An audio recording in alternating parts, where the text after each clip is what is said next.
So with that, we're going to go ahead and get started. Again, my name is Eric Radke. What I do at Sporty's is I oversee our educational division, Sporty's Academy, at the Claremont County Airport in Cincinnati, Ohio. If you've not ever been through the area, or if you have any reason to be flying through the Midwest, we certainly welcome visitors anytime. Stop in. We do operate a very busy pilot training academy at the airport as well. So I'd be remiss if I didn't mention if there's the opportunity that we could ever serve you for any of your in-airplane pilot training needs, whether you own aircraft or whether you would wish to choose from some of our training fleet. We welcome, again, visitors from across the country, from across the world, to come to our facility and train with us. So we'd be happy to do that. So that's a little about me. Before we kind of get into the spring knock the rust off type items, which will be largely a flight review-ish, we're going to cover regulations and weather and some operational aspects that you consider if you've been away from the airplane throughout these winter months. Just to kind of get a gauge where everyone is at that's on with us tonight, we're going to put a poll into the field. So the poll will be able to just give us a little bit better feel of where everyone's at from an experience standpoint, and then from that we can kind of tailor how long we perhaps give to some topic versus others. So I'll allow a few moments for the results to come in.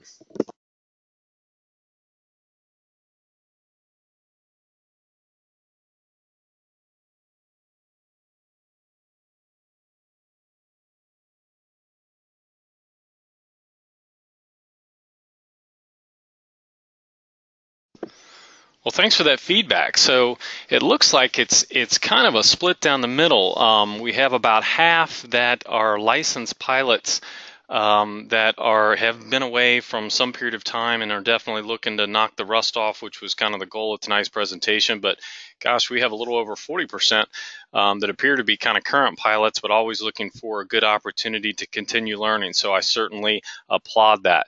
Now, for those in the audience that are kind of looking to come back from either a winter hiatus or maybe something longer than that, know that you are certainly not alone in the pilot community. I talk and hear from pilots on a daily basis that for a multitude of reasons, and I'm sure so many of you can relate, whether that's family obligations, whether that's work, whether that's children, whether that's the economics of flight, I'll kind of categorize it all as life gets in the way type thing. And the farther you're removed from it and the longer you're removed from it, it's habit forming, and it's usually never a good time to get back. But I applaud your effort, at least for taking this step and being on with us tonight, and hopefully maybe this presentation can serve as the catalyst, that agent to kind of turn things around and get you back to the airport for sure. That's what we're here for. But you're certainly not in that alone. What we will cover tonight, again, we're going to talk about what it takes to get back into the left seat, into the PIC, into that PIC seat, get you acclimated to the airplane. We're going to talk about some things that maybe or likely have changed, and maybe some of the first time you're hearing about some of the newer regulations since the last time you flew. And then we're going to touch on some of those basic ground flight review required items, including airspace. We're going to touch on some new technology, which is really exciting, and again, reason in and of itself to kind of check out and see what's new in aviation, because so much of the traditional older style of way that we used to go about flight planning and flight prep and fuel calculations and gathering weather information, so much of that has changed for the better, in my opinion. I think everyone agrees. So the new technology in of itself could be a reason to get back in. And a general regulatory Part 91 refresher, of course, we're going to talk about some aspects of flight planning and again, some tools related to that. And then we're going to even talk and give some strategies for once you are back in, how to stay in, how to keep connected, stay engaged, even if that doesn't necessarily mean flying on a weekly basis.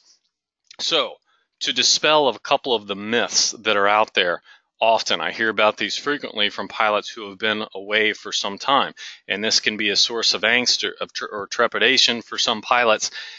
Once you have that license in hand, you can check it. If it's in your wallet or in your pocket right now, your license does not have an expiration date. there is no need and no reason and no requirement for you to take a check ride again with the FAA unless you're intending to earn a new certificate or a new rating. Once it's yours, it's yours. Now, there are activities we have to participate in and minimum experience requirements, including a flight review that has to be accomplished every 2 years. We need to accomplish those items in order to maintain the currency and exercise the privileges of your license, but the piece of plastic itself does not expire, so there's no need to take another check ride, and there's also no need to take another FAA knowledge test. If you happen, while I'm on the topic, to have misplaced at some point your actual pilot certificate or medical certificate, whatever the case may be, you can retrieve those. There's a small fee for doing that, but you can get a duplicate copy sent out from the FAA Airman Certification Branch out in Oklahoma City. The FAA Medical Branch can handle medical certifications, and the Airman Certification Branch in Oklahoma City can handle replacement pilot certificates. Very easy to get online and do a generic search for lost airman certificate and follow those steps if you've actually misplaced the physical certificate. The next step to getting in that left seat, PIC, is to complete a flight review. Now, a flight review, you can probably recite, and I have it up here on the screen. It consists of a minimum of 1 hour of ground training and 1 hour of flight training from an FAA certified flight instructor. And what it's designed to do, what it's intended to do, what instructors are supposed to do, is make it kind of a sampling of those certification areas and standards that you were held to during your actual certification flight, so the instructor can help assess that, yes, indeed, you are safe to be exercising the privileges of your certificate. It's certainly not intended to be in any way, shape, or form any kind of security or safeguard, or, instructors are not trying to be gatekeepers here. This is meant and intended to be a partnership. It's meant and intended to keep you safe and to keep you growing and learning and advancing and sharpening your pilot skills. So while there's those minimums, we can kind of dispense of that. We can kind of put that aside and just know this, that a good organization, flight training organization, a good instructor, they're going to work with you to a proficiency standard. Again, it's not an exam. It's not a check ride. I wouldn't get too wrapped up in the detail of, how many specific minutes or hours that you've spent, whether it's in ground training or flight training. We're working towards a standard goal. We're working to get to a minimum level of proficiency. And by all means, I would certainly encourage you to take ownership and be an active participant in the flight review process. There's a very passive approach that one could take and say, okay, I'm here. You tell me everything I need to do in order for you to give me this endorsement. I would, argue that you're going to have a much more meaningful and enjoyable experience if you come in with some of your own goals, objectives, desires. Here is the type of flying that I'm intending to do, or I've already been able to self-identify some weaknesses, some areas that I wish to know more about. Let's spend more time in this specific area. I think most instructors would absolutely welcome that. It's going to make for a more pleasurable experience on both sides.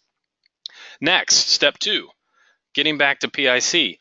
What type of medical certificate do you need, or do you need a medical certificate at all? So a fairly recent regulatory change, for those of you who have been away from some time, is what's known as Basic Med, which is written into Part 61 now, and what it is doing. So we've had for some considerable time a driver's license medical standard that applied to sport pilots, and it also applied to glider pilots, whereby pilots could essentially self-certify if they possessed a valid driver's license, and they were able to self-certify that, yes, I am fit, I am able to exercise these privileges and conduct this flying. They were able to do so without a formal FAA medical. So based on some of that data, the FAA, with some industry collaboration, took this a step further. And they've essentially said that they are willing to apply this driver's license medical standard to even to all essentially private pilot privileges, all third-class medical flying, all recreational type flying. So we're going to talk a little more about Basic Med in just a moment. Also consider some supplemental resources other than just the template or standalone flight review, or with an instructor. So there's a host video-based training resources, which I certainly really love, really enjoy, because it's a medium that just lends itself so well to aviation training, because it places you right there in the flight deck. You're able to oftentimes take a look at animations or graphics that explain in a much more clear and concise manner than text possibly could more difficult subject matter. So consider some video-based training assets. There's a lot of free resources out there, and there's also some paid resources out there. And there's a wonderful program that was initiated by AOPA.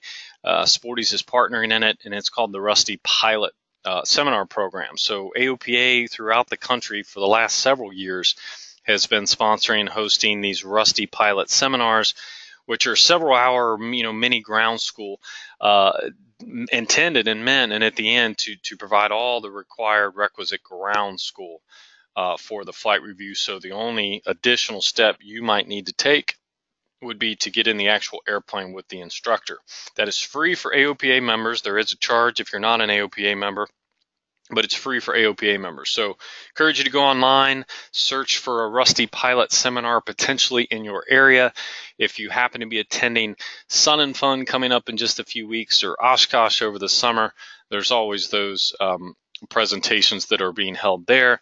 And at the series of AOPA fly-ins across the country that will be taking place next summer, they will also be providing those Rusty Pilot seminars. Finally, pilot currency. So this kind of bleeds into a little bit of a regulatory review, but we're still kind of on steps back to PIC. You do need to ensure before you go flying with a passenger, even after a flight review, anytime in the future, if you're going to have a passenger, you've met your landing experience requirements, which, according to 6157, requires 3 takeoffs and landings in the same category and class of aircraft. So category would be airplane or rotorcraft. We're going to focus on airplane. I'm going to make the assumption that I'm talking to a lot of airplane pilots out there. And the class of aircraft would be either the single or multi. So in other words, if you had your 3 takeoffs and landings in a Cessna 172, which would be single engine airplane, you are now landing current for any single engine airplane. There is a requirement specifically if you're flying tailwheel that those landings be conducted to a full stop.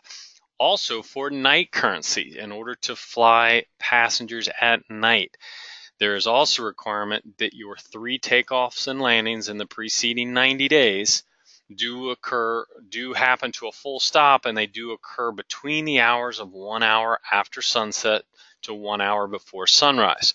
Now I'm going to pause here and dive in a little bit deeper to this night requirement. Perfect example right here, and we're going to mention it several times during the presentation, of where, in my opinion, the legal minimum or legal requirement is probably not the safe or prudent choice for most pilots.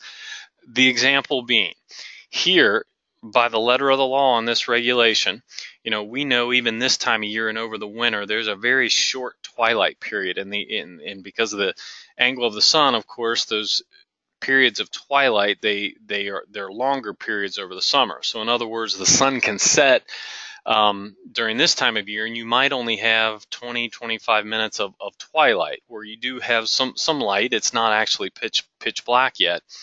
And in the summer, that'll get extended for a period of time, but in the winter, it's just a very short period of time. So if we're talking about right now, flying today, around here, the sun set around 7:45 or 7:50 p.m. and we had twilight remaining for about 15 to 20 minutes after that. However, legally, I could still, if I was day landing current, I could have carried a passenger up until about 8:30, 8:45 tonight Eastern time, and I can assure you that it would be pitch black. So in my opinion, that's not necessarily meeting the spirit in which this regulation was intended, and I'm sure, if you weren't fully proficient or comfortable, you wouldn't want to do that either. So in other words, think about what's right. Don't necessarily think about how I can comply or how I can meet the minimum regulatory standard. If it's dark out, we'll use kind of the common sense litmus test here. If it's dark, I should be night current, I should be night proficient. If it's day, I should be day current, day proficient. Pretty much as simple as that.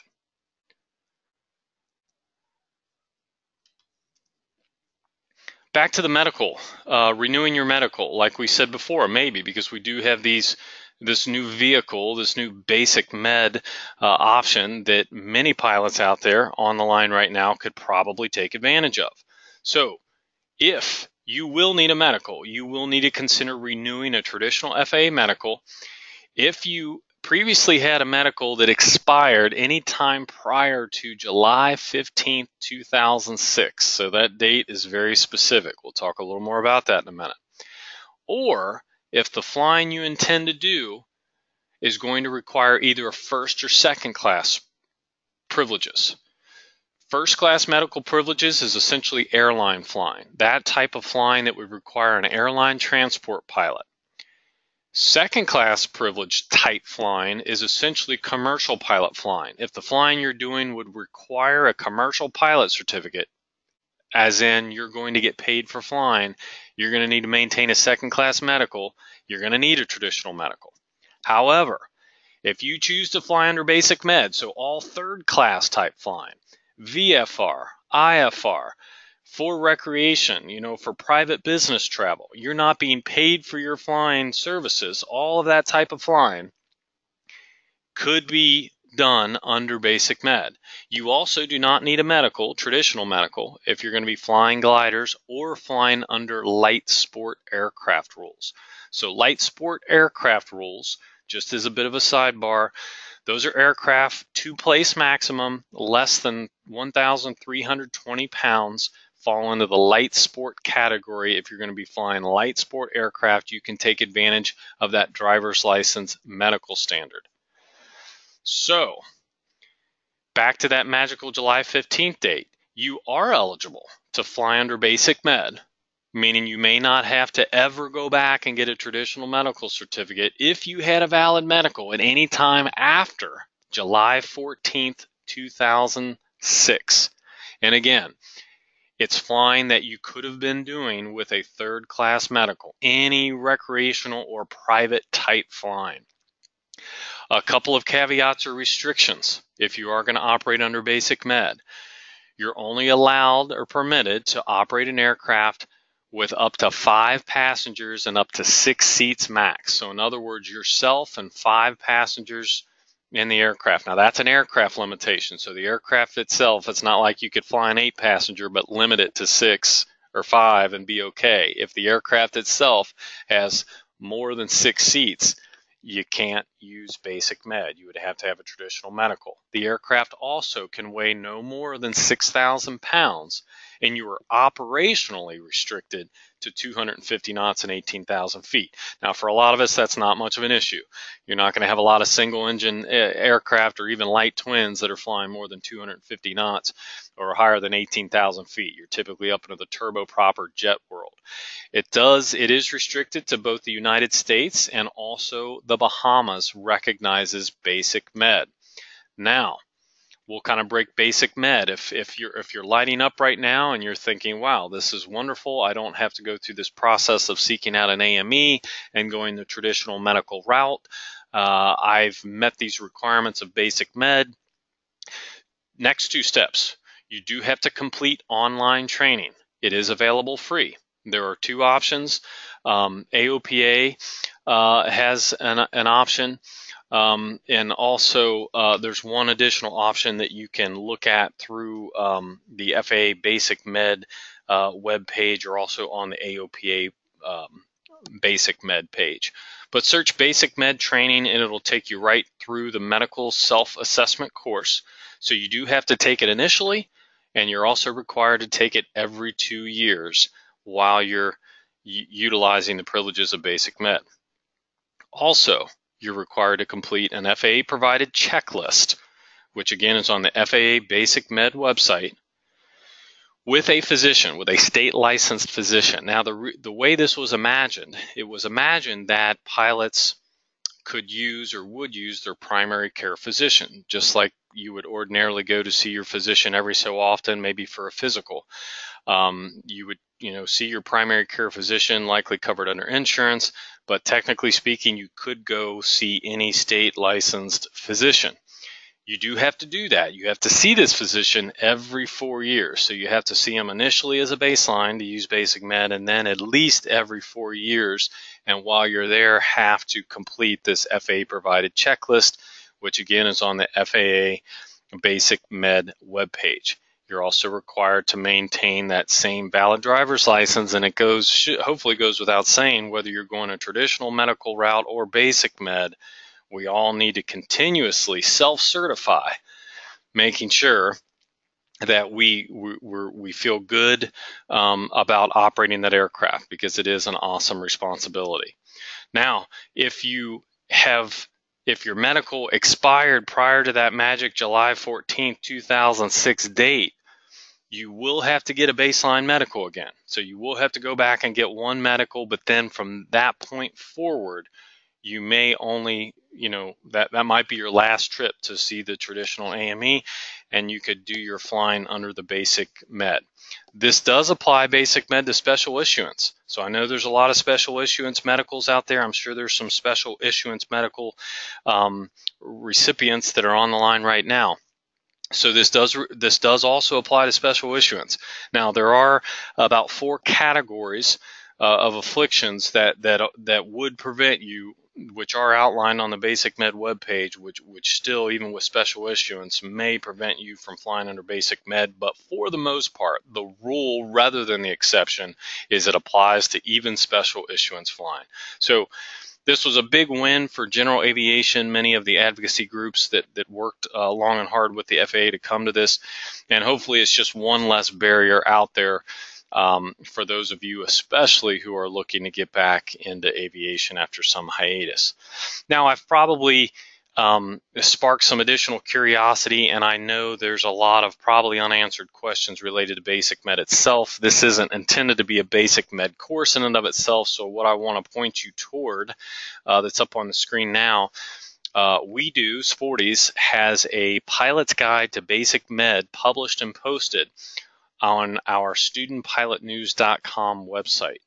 So do visit, if you never have before, studentpilotnews.com, and search Pilot's Guide to Basic Med, or search just Basic Med, and it'll be the first result that comes up. And that's a very easy to follow, succinct outline of the regulation and steps that you need to follow in order to start flying under Basic Med. If you're going the traditional medical route, you do have to, if the last time you received a medical it was on paper, the FAA no longer allows that. You do have to apply for a traditional FAA medical online through FAA Med Express. It does require that you create an account if it's your first time doing it, and complete your FAA medical app online. It's recommended that you print a copy and take with you the day of your medical exam.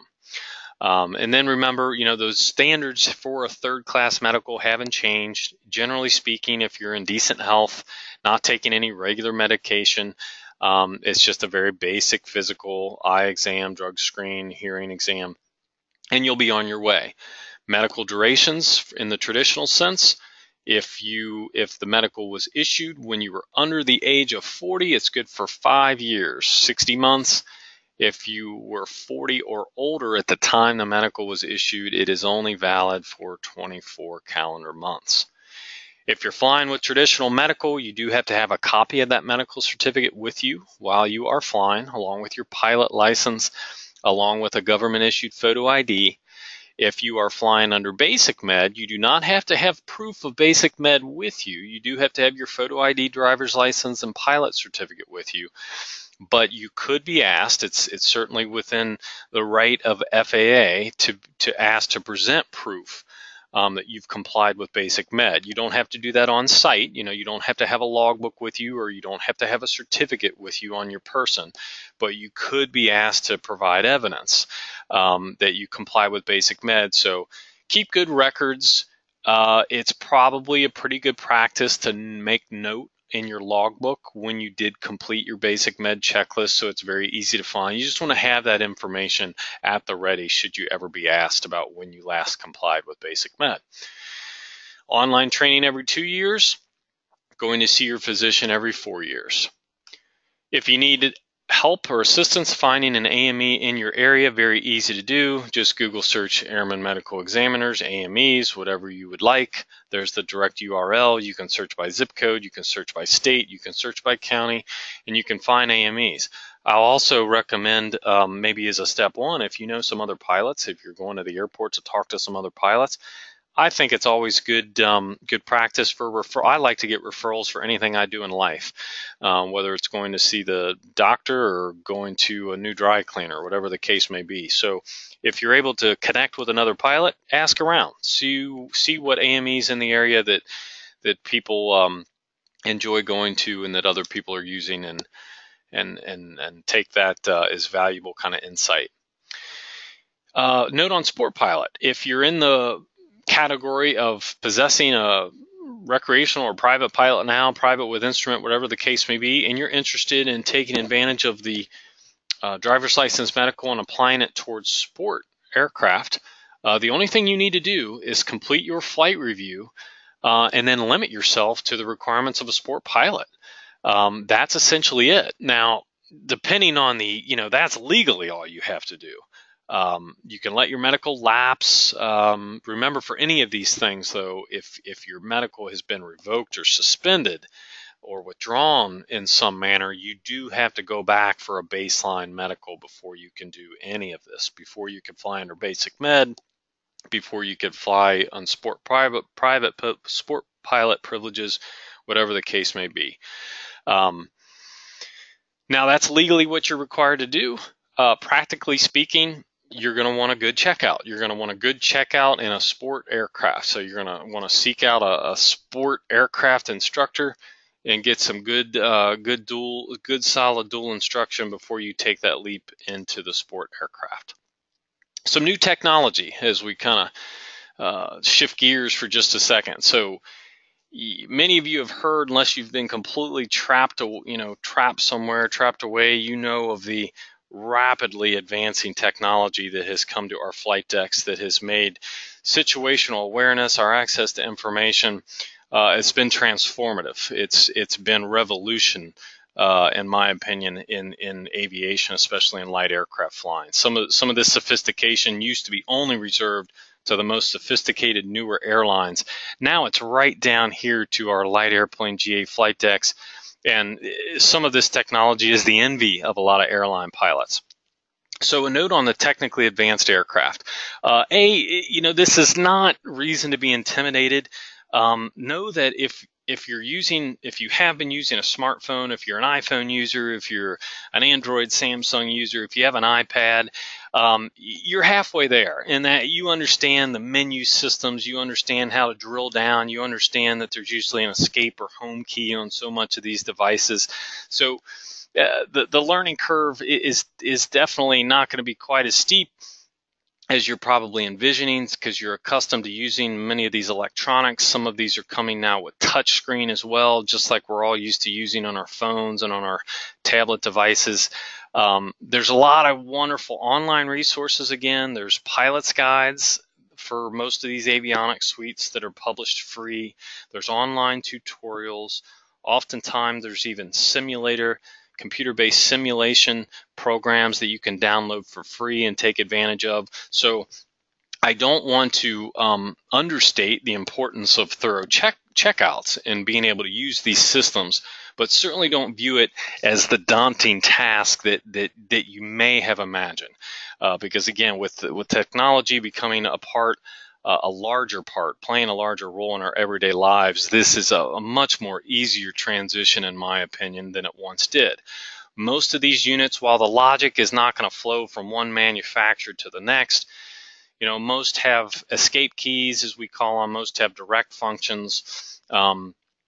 Certainly you want to be cautious about venturing out into challenging weather conditions, unless you know and understand how to use the technology to its fullest capability. But certainly for VFR flying with a competent safety pilot or instructor, challenge yourself a bit. Go out, take the opportunity, maybe as part of a flight review process, to get into one of these aircraft that have some of the newer equipment that you can take for a test drive, so to speak. Electronic flight bags. It's the advanced flight deck technology that we've had for many years, I think it was really surpassed in terms of the revolution in the industry and access to information and ease of planning when electronic flight bags really came to this end of the market. And it really all started with the iPad. It's hard to believe the iPad is as old as it is right now. But if you haven't been in the flight deck for a while, many pilots, I'm not quite ready to say most pilots, but many pilots, a lot of pilots have abandoned charts, have abandoned the traditional charts and the big heavy flight bags for a simple, everyday ease of usability iPad. On the iPad itself, what we have access to these days is a lot of high capability, high functioning applications that are built for pilots. They have everything from pre-flight planning tools, the ability to save aircraft data, to all of the charting information.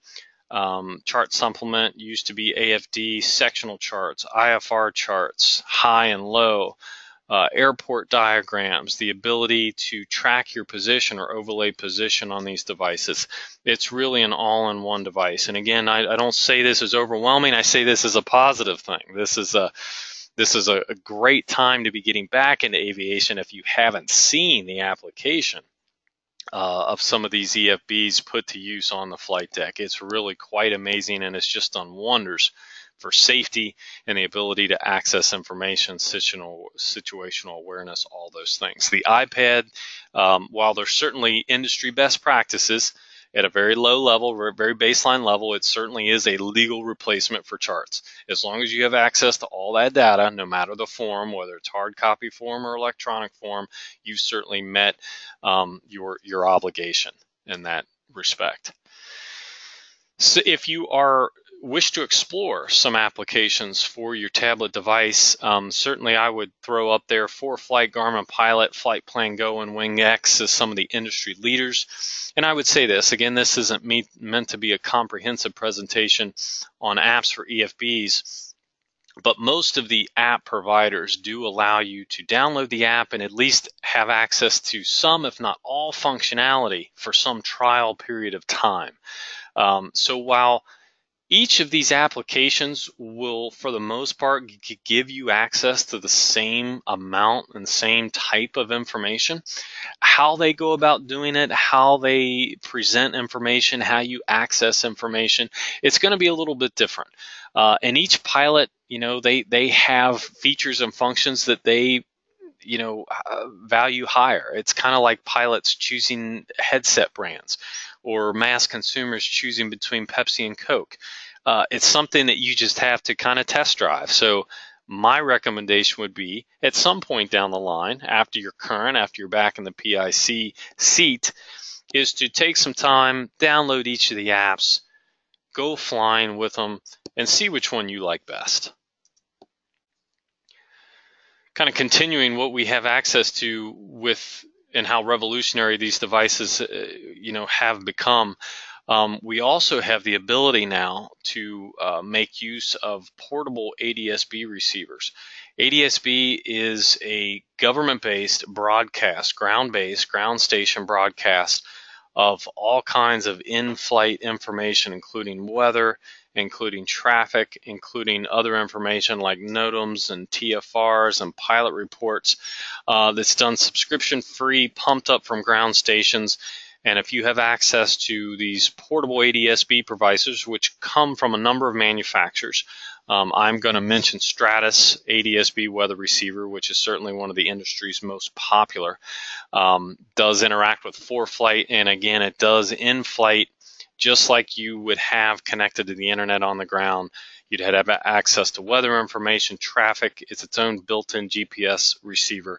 It has its own built-in attitude heading and reference system for the artificial horizon, airspeed, altitude information, heading information that you see before you. So it can, conceivably be used as a full panel backup if you're an instrument type flyer and need access to backup instrumentation. It could even serve as that. And again, this is absolutely 100% subscription free. Quite revolutionary. We're going to move into airspace. We're going to move into the kind of ABCs of airspace. We'll move through this relatively quickly. This is all information that's accessible. Just to go back to kind of ground school 101, private pilot 101, airspace in the domestic U.S. It starts out, goes, A, B, C on down, your ABCs of airspace, A being the most restrictive, and it kind of goes down from there. Class A airspace being the jet levels. Above 18,000 feet, you have to have an instrument rating. You have to be on an instrument flight plan. It's all flown at flight levels, pressure altitudes, as opposed to using the local altimeter setting. And again, that's all up above 18,000 feet, typically higher than most of us are going to be flying. Class B airspace found around the busiest terminal areas across the United States: Chicago, Los Angeles, Dallas, Atlanta, Philadelphia, New York.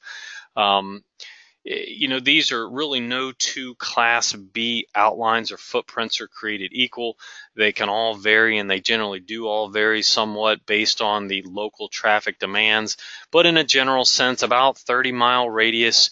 For VFR flight, it is required that you have at least 3 miles, be clear of clouds. You have to have two-way radio communication.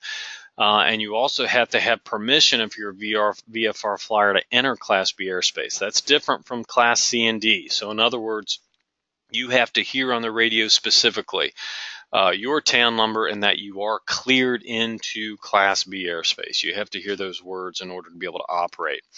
There is a 250 knot speed limit. Most of us don't have to worry about.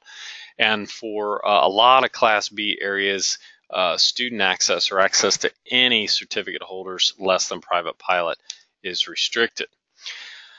You may recognize the solid magenta line on the slide before you. That is the Mode C veil, so it exists within 30 miles of most Class B airports, and it is indicating that there's no ceiling and there's no floor. From the ground up, within that 30 nautical mile radius, you are required to have a Mode C transponder. A couple of carve-outs exceptions for aircraft that do not have electrical systems. Class C airspace, typically 5 to 10 nautical mile radius, generally up to about 4,000 feet above ground level. So check the chart itself. We're looking at the Austin, Texas area Class C airspace in front of us. It indicates in that inner ring Class C from the surface up to 4,500 MSL. On that outer ring, the base is 2,100 up to 4,500. VFR requirements, many of us remembered this from our training days. Think the 3152, minimum 3 miles, visibility 1,000 above, 500 below, 2,000 feet horizontally. Again, this is another example, kind of the second one I'm going to highlight, of where legal requirements don't necessarily mean safe and prudent. We all should have our own VFR minimum requirements in which we are comfortable operating. And I think for most of us, certainly me, I would put that something above the 3 mile minimum. You are required to have Mode C, whether you're going in, above, or under, and you do have to have two-way radio communications just established. So you don't need specific clearance to enter Class C, but you do have to have a connection going with the air traffic control facility. Class D airspace, typically much smaller than the Class C, down to 4 nautical miles in radius. Speed limit 200 knots within 4 miles of the airport. It's typically from the ground up to about 2,500 feet AGL, the traditional 3152 for your VFR requirements, and you also must have the two-way radio communication established. Class E airspace transition area. This is the shaded magenta as you see before you on the slide. This indicates inside the shaded circle that the Class E airspace begins at 700 feet above the ground. So this really makes a difference when it comes to VFR minimums, although I'm going to once again implore you to have your own and be disciplined about maintaining your own personal weather minimums and not stick with the traditional 3152. Once you get outside the shaded magenta area, the Class E airspace starts at 1,200 feet AGL. This is an interesting one you don't see everywhere, but it certainly is present. all across the country is Class E airspace all the way down to the surface, which is indicated by the dashed magenta line. Traditional 3-152 VFR requirements. So within that dashed line, the Class E airspace starts at the surface, just outside of the dashed line, because you're inside now the shaded magenta. The Class E begins at 700 feet AGL, and then once again, as we saw on the previous slide, when you venture outside the shaded magenta, the Class E airspace now begins at 1,200 feet AGL. So special use airspace areas that we'll mention just a few, commonly seen and noted on sectional charts. You do have a military operations area, an example indicated on the left. Does not require any specific permission for VFR flight. VFR flight can come and go through MOAs regardless of whether the MOA is active or not. Always good practice to determine or find out if the MOA is active. That can be done in the chart supplement, AFD. MOA's active times are provided, or you can also query air traffic control to see about the status of MOAs. If you hear that an MOA is active or hot, as it's sometimes described, that means you could and maybe are likely to see military aircraft, some kind of training activity. So it's, it demands a higher level of vigilance, but again, there's no specific clearance requirement. Alert area is indicated on the right. Again, nothing specific here clearance-wise. You can certainly travel VFR through and all around alert areas, but what it is designed to do is alert you to some specific potential hazard or activity that would be relevant or pertinent to you as a pilot. In this specific example, the A562B, this is related to a high volume of student training activity in that particular area. So again, you would want to have a heightened state of vigilance if you were going to operate in and around that alert area.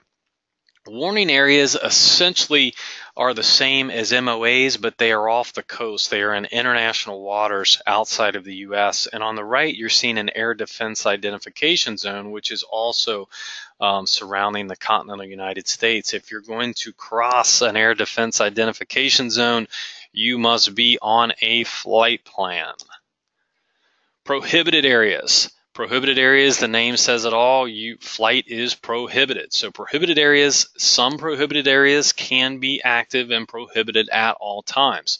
There are some prohibited areas out there that do have active times. The rule of thumb, you always avoid prohibited areas, but you could look into the specific restrictions a little bit closer. Restricted areas. Restricted areas, same type of thing, are restricted during certain times, certain operations, but not necessarily all the time.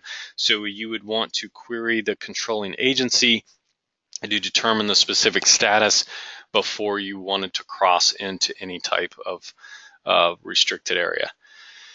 Temporary flight restrictions. So if you've been flying in the last 10 years, I think we've all come to know and expect temporary flight restriction areas. They can be issued for specific, natural disaster events or other areas that's drawing a lot of attention and a lot of aircraft where they want to maintain, clearer airspace. But they're also in a blanket way now present around all professional sports venues, baseball, football, college football as well. 3 miles, 3,000 feet is what you want to remember. You have to maintain at least a 3-mile separation or 3-mile radius and at least 3,000 feet above. That's an hour before to an hour after start time of the respective sporting events. Presidential TFRs can travel with the president or vice president all around. Depending on where they are located, they are issued by NOTAM.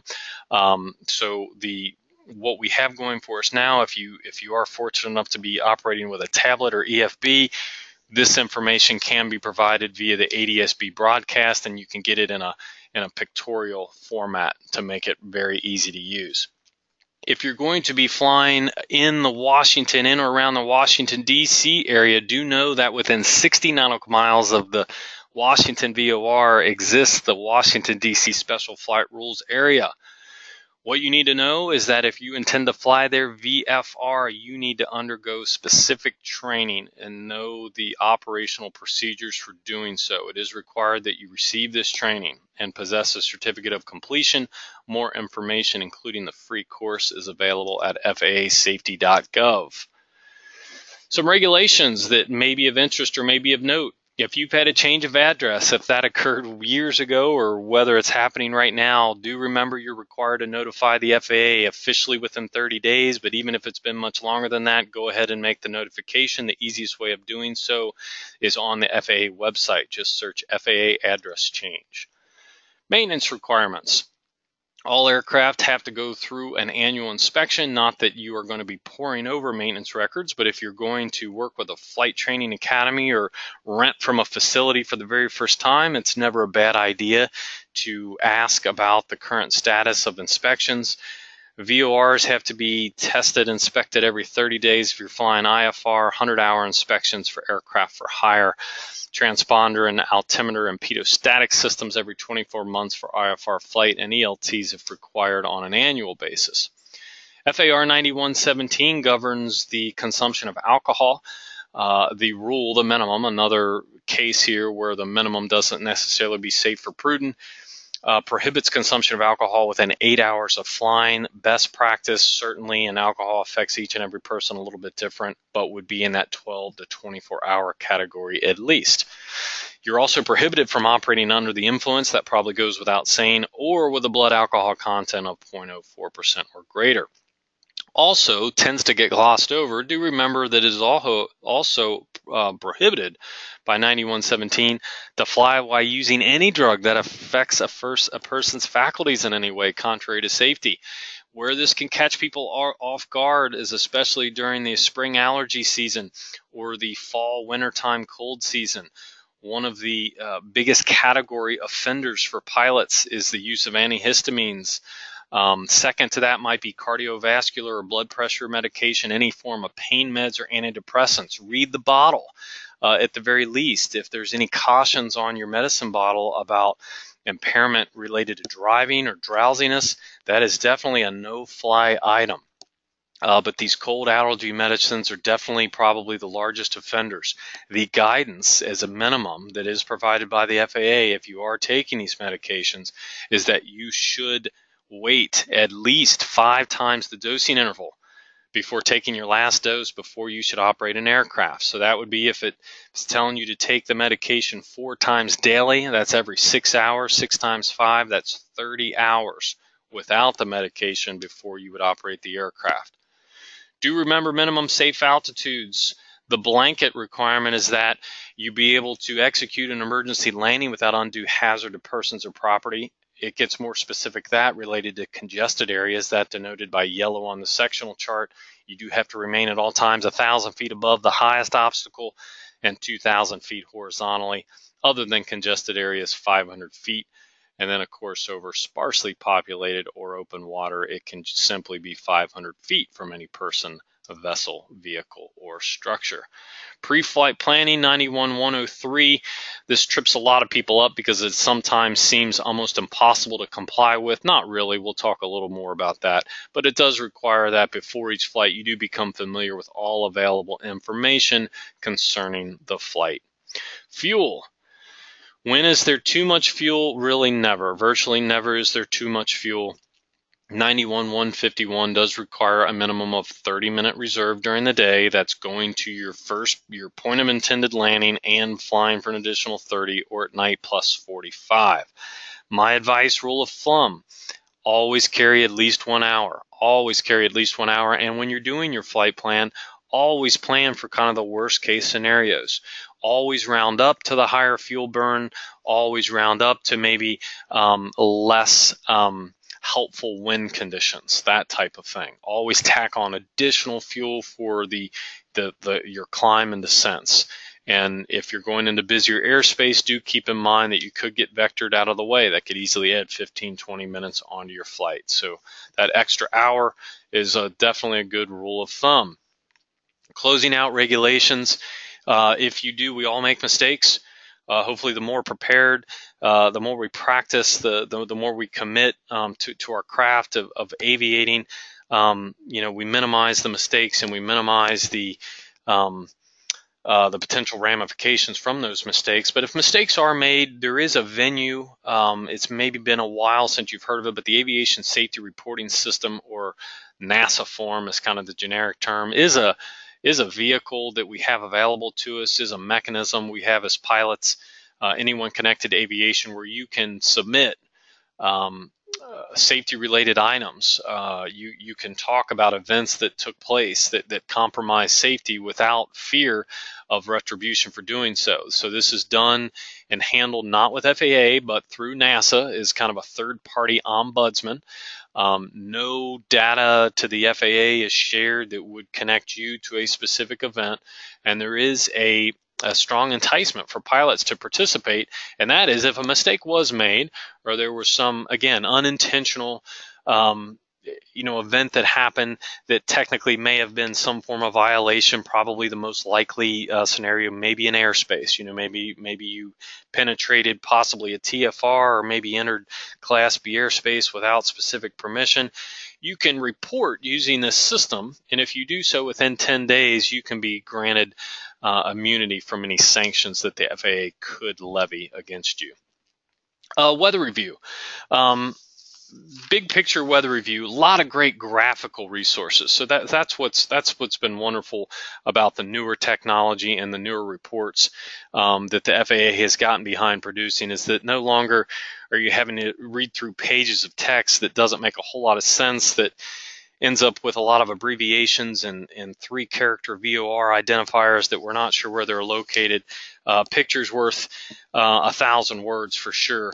But in order to understand what the weather is doing on a local level, you first must understand, of course, what the weather is doing on a national and regional level. So large-scale weather maps will certainly the place to start. They kind of set the canvas for that weather picture. Several days down the road, whatever the case may be. Aviation Weather.gov is a great source for a lot of these weather features, as are all of the flight planning EFB applications that we previously mentioned. A few items to review in your briefing should be national observation charts, surface analysis, airment segments. These give you a high-level overview of weather systems and hazards for aircraft. All other forecasts and observations can be observed or consumed in reference to these backdrops as a start.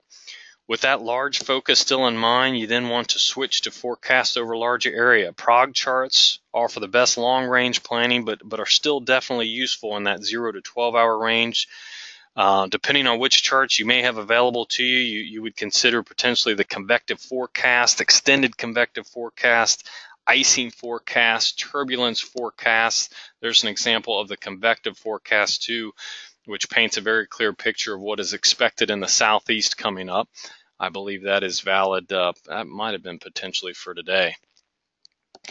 Winds aloft can come and be provided in both a graphical and text format. You can choose different altitude selections for sure on that to give you a better picture of what altitudes are going to be most attractive. In your forecast review, more strategic, drilling down into greater detail, TAFs or MOS products from your departure to your destination, and throughout the course as needed. Always want to have an escape, certainly. The TAFs, the MOS are going to be the most detailed forecast product given on an hour-by-hour basis, so they're going to include wind and visibility and precipitation forecasts to help you make that informed go, no-go decision. Satellite and radar imagery certainly is going to give you a great overview as you work kind of into that smaller picture. Each of these products offer a little bit different insight, but again will be needed when we reference back to the forecast conditions. PIREPs are also a large-scale product and offer direct observation by other pilots. If you haven't ever filed a pilot report, make it a resolution to do so. It helps everyone. And then end your review with the current conditions at your departure and destination using METARs, other graphical charting products. And remember to compare the current information back with its forecast to determine, how things developed, whether things got worse or better, and on time, more quickly, more slowly, whatever the case may be. That'll help you learn. That'll help you be better informed for the future. And while they're not necessarily weather products, we should also mention NOTAMs and TFRs should always be incorporated into a complete weather briefing. Work into a system, practice, create fictitious flights from point A to point B and determine what you would do and ultimately make that go, no-go decision. Flight planning, switching gears to flight planning. Flight planning has been made so much easier in the graphical presentations that the applications on the various EFBs, it can literally be as simple as dropping your finger on the map and drawing your lines, and those can be around weather conditions. This is a shot just intended to illustrate the power. This is a fictitious flight that was planned from the Cincinnati area down to the Nashville area, and what we have overlaid here is the current radar. We have icing forecast information, we have turbulence, we have IFR conditions, we have thunderstorm information. And with each of these, we can clearly see, we have this picture before us, we see how our routing relates to these weather phenomenon. And with each of these advisories, with the quick tap on the screen, we can pull up all the detail related to those forecasts. So again, a very powerful tool.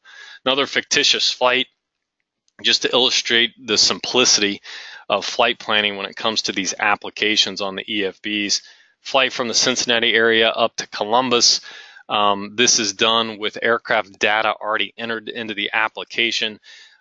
This is 5,000 feet. I know at a quick glance, the distance 82 miles. I know it's going to take me about an hour and about 17 gallons of fuel with about a 17-knot headwind.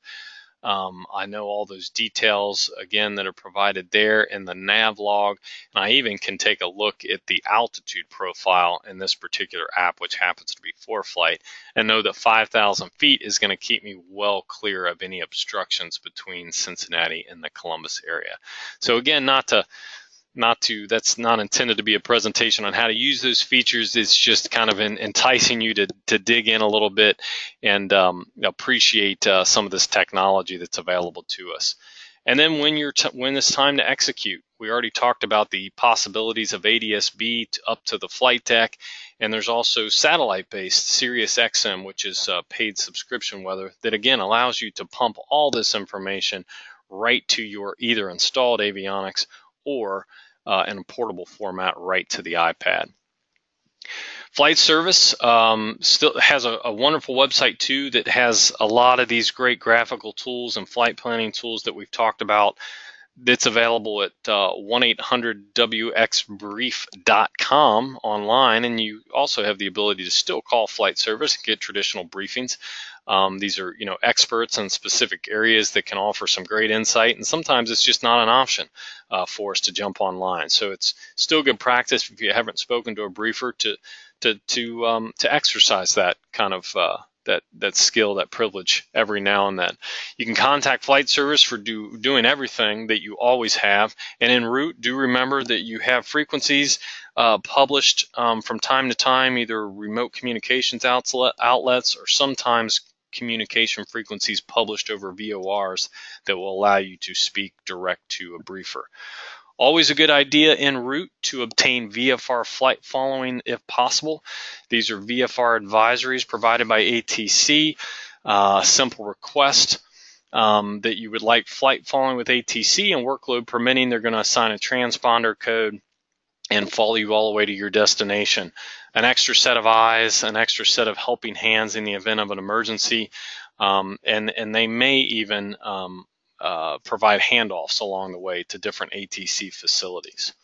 Traffic pattern ops, remember for visual approach slope indicators, you're looking for red and white, whether that's in the VASI or PAPI format. Runway incursions continue to be a hot button topic for FAA and NTSB. The best source and best way to prevent is situational awareness. Do not taxi distracted. Have yourself well prepped and well prepared. Review airport diagrams. Look at satellite imagery ahead of time at the airport. Anticipate what you're going to expect. Know what runways are in use, and before you get that taxi clearance, have everything set. Less heads down time, the better, and the routes are likely going to make more sense, and you can spend more time looking at specific directions, possibly following along on your panel installed avionics or even on your iPad. So be prepared is the best prevention. Reminder on aircraft lighting. Increasing our visibility cuts down on the possibilities of collisions. You always want to have your rotating beacon going anytime the engine is running. Anti-collision lights for all operation. Position lights should be illuminated for all night operations and also any ground ops. Crossing a runway, you should always have all exterior lights on, and entering the departure runway, everything on except landing lights, and landing lights, it's recommended to come on during the takeoff roll. Collision avoidance should be an active process. Involve the people around you in it. Challenge who can find the most aircraft. Determining relative systematic scans of the sky. Your eyes will naturally relax to a point that's about from the flight deck to the propeller spinner. So you want to keep yourself refocusing outside the aircraft to make sure you're focusing on specific segments of the sky. Note relative altitude. Use the horizon as a reference point. If the other aircraft is above the horizon, it's probably on a higher flight path. Conversely, if the aircraft appears to be below, it's probably flying at a lower altitude. Take action. Don't wait. Take immediate evasive action if the target appears to have little relative movement and it's appearing to get bigger. Consider multiple threats. Aircraft tend to congregate in spots, in common spots, typically around airports. Most mid-air collisions happen during day, good weather, VFR conditions, close to the ground in the traffic pattern. Recognize high hazard areas. That's what we just talked about. Cockpit management. The better organized your cockpit is, the more time can be spent outside the cockpit. Keep a clean windshield. Dirty bugs, smeared windshields, those can all reduce your ability to see other obstructions. Smoke, haze, dust, rain, these all add to risk because they make other targets harder to see. Make sure, again, taking an active role in collision avoidance, that you move your head around blind spots, structures, wing struts, whatever the case may be, and practice kind of that lights on mentality, day or night. Use exterior lights when able, especially within 10 miles of the airport. And use ATC. Again, that's part of the importance of taking advantage of the VFR flight following. Using your radio certainly helps, but just because you are doing it does not mean everyone else is going to be doing it. So keep your head on a swivel for sure. We have traffic patterns, standard traffic patterns, so there's a common expectation, so we can expect, we know what to expect of other pilots. Alternate pattern entries, I'll take just a moment. Everyone is certainly aware of traditional 45-degree entry to the downwind. If you're approaching from the other side, there are essentially two accepted entries. One would be to overfly the airport at a pattern altitude plus 500 feet and make that turning, make a turn then in onto the downwind leg as you would join traditionally. An alternate entry method, which I prefer because I feel it's less low-level maneuvering and it's maintaining a field of vision, I think, that will have you more likely to see potential obstructions, and that's crossing, that's coming in at pattern altitude, essentially mid-field to the downwind leg and making a direct entry. Reminder, if you've not heard the new phraseology, that what used to be phrased as position and hold from ATC, meaning you would taxi out onto the runway, hold for further instruction, is now line up and wait. That is strictly an ATC function, and also a reminder, that's only at towered airports. There's no such thing as line up and wait or position and hold at non-towered airports. That's strictly an ATC function, and the use of line up and wait is severely limited and restricted restricted, because it's certainly not the safest operation to have your aircraft sitting idle without the ability to see all around you on an active runway. Now that you're back, we're kind of approaching the end here. Some things you can do to stay engaged. Reach out to the aviation community, participate in the fly-in breakfasts, the seminars that are being hosted at your local airports. Investigate local flying clubs. There's a lot of great volunteering and charity type flying you can participate in. EAA chapters at a lot of airports, Women in Aviation International chapters, fly-out groups and other events. Again, this is a way, even if you're not actually on the flight controls, you can stay connected to the aviation community and keep thinking about airplanes and thinking about flying. Sun and Fun, officially starts off, in my mind, that spring flying season, so that's another great opportunity coming up in just a few months. Involve the people around you. Your support network, as I call them. This could be your friends, your family, a spouse, whatever the case may be. Make them a part of this journey. Bring them out to the airport. I threw a lot of information at you in very rapid succession tonight that was meant hopefully to spark some additional curiosity, maybe in specific areas. Take the initiative. Go find out more. I mentioned the aviation apps that you can download, most of them for free, and try. I underscored several times throughout the presentation that legal doesn't necessarily mean prudent and safe. So definitely work on throughout this review process that discipline of maintaining your own minimum standards.